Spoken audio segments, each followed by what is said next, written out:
एक गांव था और उस गांव में एक औरत रहती थी। वह औरत काफी गरीब महिला थी, खेतों में काम करती थी।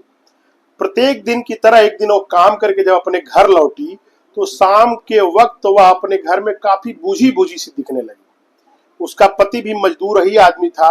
वह मजदूरी करके जब घर लौटा तो उसने देखा कि उसकी पत्नी काफी उदास है और काफी गुमसुम सी बैठी हुई है।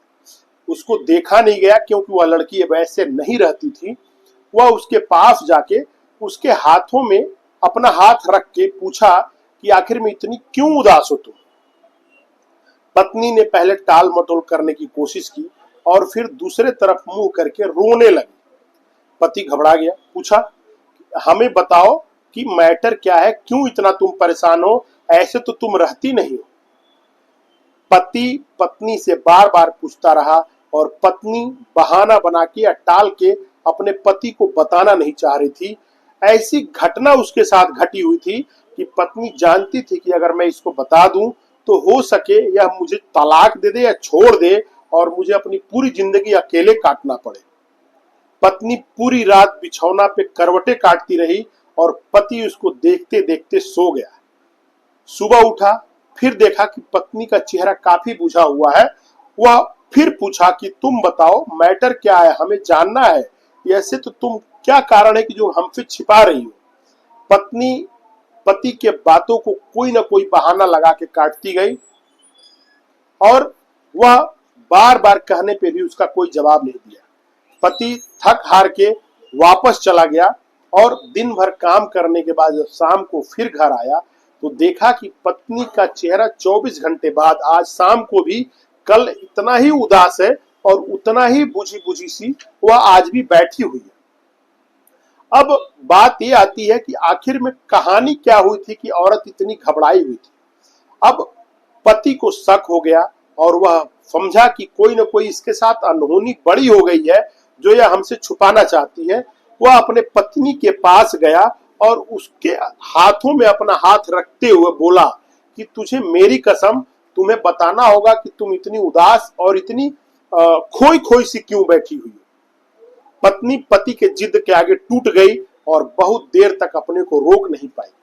रोते हुए फफक फफक के अपनी आप बीती बताई और वह आप बीती जब पति पत्नी एक दूसरे को बताए सुने तो दोनों चिघाड़ मार के रोने लगे। लेकिन पति जो था वह अपने सूझबूझ से काम लिया और पत्नी को बोला कि चलो भगवान के ऊपर छोड़ते हैं और भगवान ही इसका हिसाब करेंगे।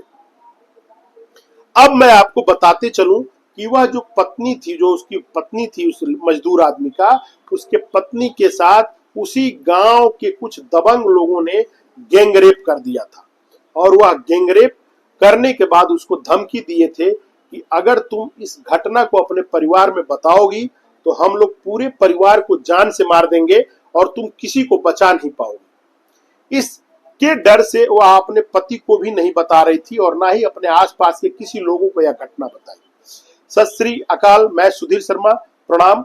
मैं आपको ये सच्ची कहानी बताने जा रहा हूं और यह जो कहानी है यह कहानी है महाराष्ट्र मध्य प्रदेश के रतलाम जिले का। रतलाम जिले के थाना बिलपोक के गांव रस्तागढ़ खेड़ा में 4 जनवरी 2022 के सुबह 7:30 पे सुबह तड़के एक आदमी जो किसान था जिसका नाम था लाल सिंह उर्फ लाला, वह अपने खेतों में काम करने के लिए सुबह चला गया। चूंकि महाराष्ट्र में आज से 2-3 साल पहले मध्य प्रदेश में लाइन की बहुत प्रॉब्लम थी, यानी बिजली का बहुत प्रॉब्लम था किसानों के पास। तो उस वक्त रात की नाइट शिफ्ट हट गई थी, सुबह लाइट आना चालू हो गया था गांव में। तो अर्ली मॉर्निंग सुबह सुबह 7:30 बजे लाल सिंह अपने खेत में अपने ट्यूबवेल पे चले गए।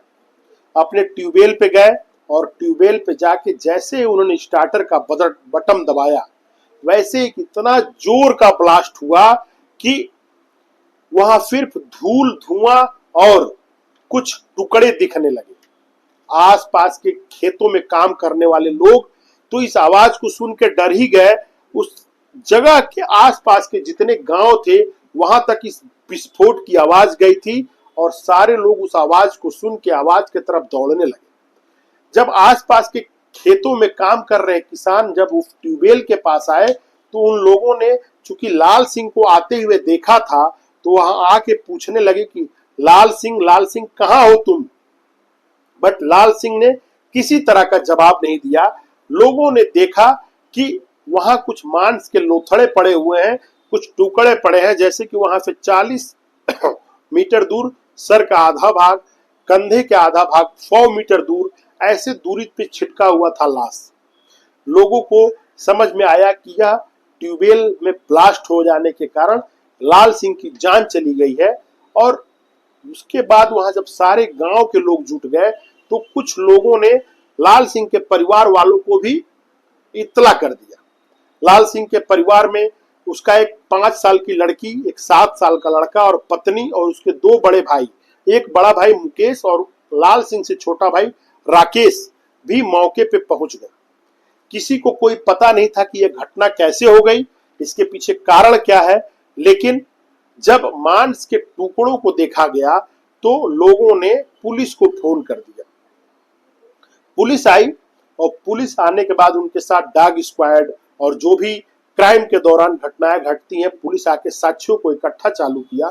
उस साक्ष्य इकट्ठा के दौरान उनको कुछ ऐसे संदिग्ध चीज दिखे जिसके कारण एसपी सिटी को भी उस जगह पे आना पड़ा और उसके लिए एक एसआईटी गठित की गई, जिसमें जो थाना था बिलपोक, वो बिलपोक थाना का एसएचओ, 4 ठे इंस्पेक्टर रैंक के अधिकारी, 2 सब इंस्पेक्टर, 4 हेड कांस्टेबल और 4 कांस्टेबल को मिला के और आसपास के 2 थानों के एसएचओ को मिला के एसपी सिटी ने एक कमेटी का गठन कर दिया।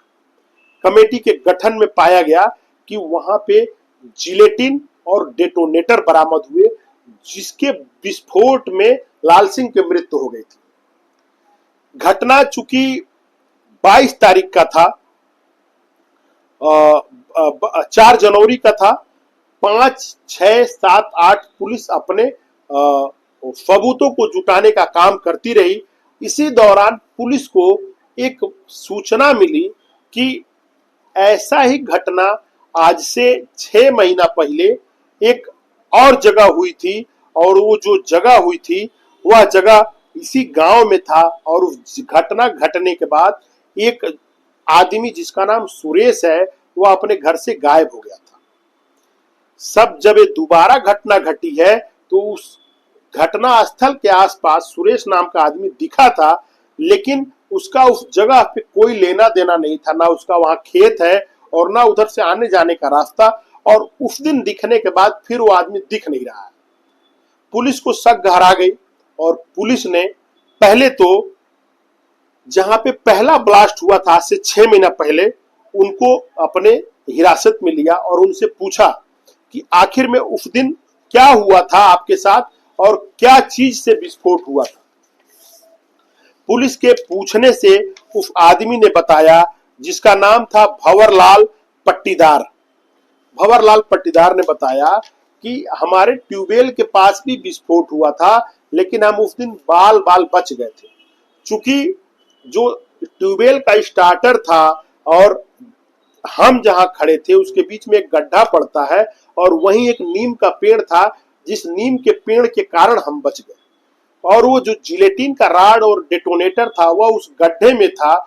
जैसे ही वो आदमी ने दबाया स्टार्टर को, जिलेटिन और डेटोनेटर ब्लास्ट कर गया और ब्लास्ट करने के बाद उस ब्लास्ट का पूरा प्रभाव नीम के ऊपर आ गया और भंवरलाल पट्टीदार बच गए, लेकिन उनको 10 दिन हॉस्पिटल में रह के अपने को इलाज कराना पड़ा था। जिस दिन एक घटना भंवरलाल पट्टीदार के साथ घटी हुई थी उसके 2-3 दिन तक एक आदमी गांव में नहीं दिखा था, जिसको पुलिस की सूचना गांव वालों ने दिया था और उसका नाम जो था वह था सुरेश।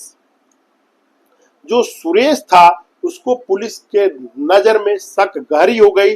पुलिस ने उसको गिरफ्तार किया और जब उससे पूछताछ चालू की तो पहले तो वह आनाकानी करता रहा, लेकिन जब पुलिस ने अपने 3rd डिग्री का यूज करना चालू किया तो सुरेश पूरे फ्लो में बताना चालू कर दिया। उसने बताया कि आज से 1 साल पहले हमारी पत्नी जो थी वह इस गांव में एक दबंग के घर मजदूरी करने जाती थी, उसके खेतों में काम करने जाती थी और उस खेत में ये भंवरलाल पट्टीदार पूर्व सरपंच उस वक्त हुआ करता था।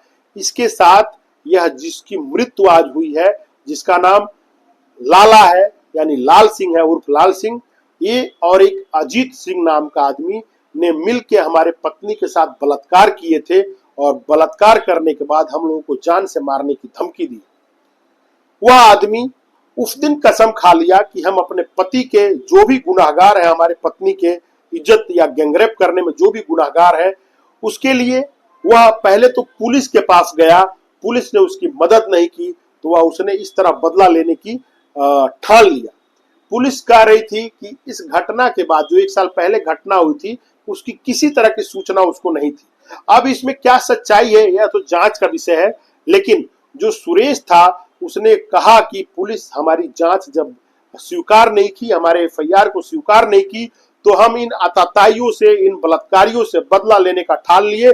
चूंकि हमारे स्वाभिमान का मैटर था, हमारे पत्नी का इज्जत का मैटर था और इनके लिए मैं फिर प्लानिंग करके अपने एक मित्र जिनका नाम बद्रीलाल था, वह चूंकि डेटोनेटर और जो जिलेटिन रड होते हैं पहाड़ों को तोड़ने के काम में आते हैं और बद्रीलाल ऐसे ही किसी व्यवसाय से जुड़े थे, वहां जाके उसने मांग किया था कि हमको कुछ ऐसा विस्फोटक दो जिससे मैं इन लोगों को मार डालूं। पहले बार जब विस्फोटक बद्रीनाथ ने उनको दिया तो उस वक्त जिलेटिन रड की मात्रा कम होने के कारण कम इफेक्टिव ब्लास्ट हुआ था, जिसमें भंवरलाल पट्टीदार बच गया। लेकिन इस बार पर्याप्त मात्रा में उसको जिलेटिन की रड और डेटोनेटर मिल गए, जिसके ब्लास्ट से वहां 4 फीट गहरा गड्ढा हो गया था और जो लाला था यानी लाल सिंह था उसके लाश का चिथड़ा चिथड़ा उड़ गया। 100 मीटर के दायरे में उसकी लाश फैल गई थी। अब पुलिस के सामने जब यह उसने बात स्वीकार कर ली तो इस पोस्टमार्टम रिपोर्ट में भी आया कि यह ब्लास्ट में मारा गया था और पुलिस उसके ऊपर एफआईआर लॉन्च करके, और पुलिस भी विस्मय हो गई कि क्या कोई अपने पत्नी के बदला लेने के लिए इस कदर का प्लान कर सकता है। एक गांव का मजदूर आदमी जिससे हम बहुत कम जगहों पे इस तरह के विस्फोटकों का पहुंच पाना संभव होता है, लेकिन वह आदमी ने ठान लिया था कि हम इन आतताइयों से बदला लेके मानेंगे, कानून अगर इनसे बदला नहीं ले पाएगी तो हम लेंगे। और उसने भंवरलाल को मारने की कोशिश किया जिसमें नाकाम हुआ, लेकिन सेकेंड जो था जिसका नाम था लाला यानी लालजी सिंह, वह मारा गया और बहुत ही बुरी मौत मारा गया। आपको बताते चलें कि बद्रीनाथ को और सुरेश को पुलिस ने हिरासत में ले लिया और उनके ऊपर मृत्यु यानी कि हत्या करने का प्रयास और हत्या करने का जुर्म 302, 303 दोनों धाराओं में पंजीकृत करके पुलिस इसका जांच आगे बढ़ा रही है।